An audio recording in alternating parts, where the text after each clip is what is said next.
It's been a terrific day of Premier League action. Bags of goals, late winners and the hottest trend in football right now. Yes, long throws. Now you're excited. 5 games on the way.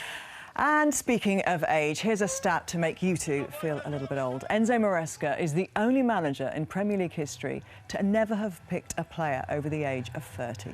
Chelsea were level on 14 points with Sunderland, who've shown real maturity since their return to the top flight. Steve Wilson was at Stamford Bridge.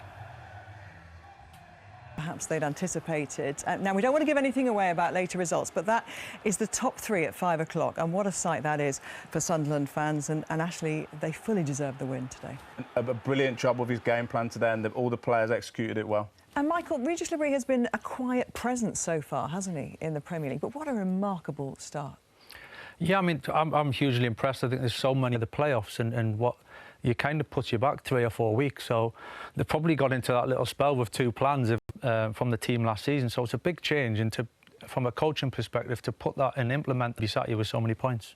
In his pre-match interviews, Maresca said they weren't going to resort to the trend of long throws, and he joked that perhaps Liam's dad, Rory Delap, might come out of retirement if he needed that, but he was undone by one today. Yeah, he might not want to use long throws, but on the edge of the box, Isidore gets his goal, and the long throw pays off again. Chelsea are the youngest side by a way in terms of their average starting age in the Premier League. And I mentioned before, Maresca said, well, he hasn't said, we're saying he's not played a player over the age of 30. Someone who used to sit on this set a while ago said you don't win anything with kids. What do you make of their age profile, Michael? Is it an issue for you? I think it can be both ways. I think it's positive and negative. I think they've got a fair amount of experience within the squad, within the team, the consistency. And there's the freshness, there's the enthusiasm, and there's no doubted pure talent within the squad. But consistency is something that you get with experience, and you kind of got to go through the process. So that's what they're going to suffer at times, and I suppose they're ready to right near the top of the table. So we take that with kind of balanced squad that they've got.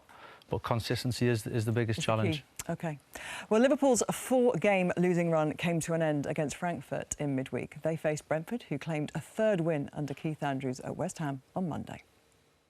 It didn't really come, so for me, it's a no penalty. And it was a frantic end, wasn't it, to the first half, because just a minute later then Schade makes it 2-0 for Brentford. Yeah, and then straight away, Brentford show a little bit. It could be just because the penalty shout just before that, they might have still been thinking about that, but that's not good enough defending. And later on, Stockley Park had something else to say. There was a VAR interjection.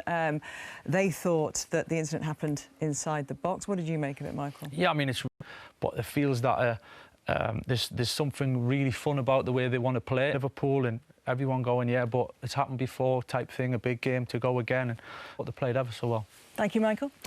5 games in Sunday's match of the day. Blasted home by Nice. 3 ahead of a trip to Newcastle, who had the joint most clean sheets this season along. A very good moment. Even when he's not here, he gets a mention. A very different kind of striker in Nick Voltemade. And you want to talk a bit about the evolution of this Newcastle side with him in it. Yeah, listen, it's a small change, but it was a big change at the time, you know. He's a brilliant result for Leeds. Now, we know how Nuno Espirito Santo played with Nottingham Forest, and he had the speed of Alanga and Hudson-Odoi, and still no wins in 4 for him. So we had a look at who were their fastest players, West Ham, and this season they're both centre-backs. Do they have the players to play Nuno ball? Well, actually, it's interesting, because if you take... Listen, there's a lot put the team together to go with that, but as a front dribblers and ball carriers. OK, let's have a look at the table then, and Sunderland are 2nd after they're still seeking a 1st win under Nuno. So Sunderland up to 2nd. Great day for Regis. Nice one, Cyril. Good night.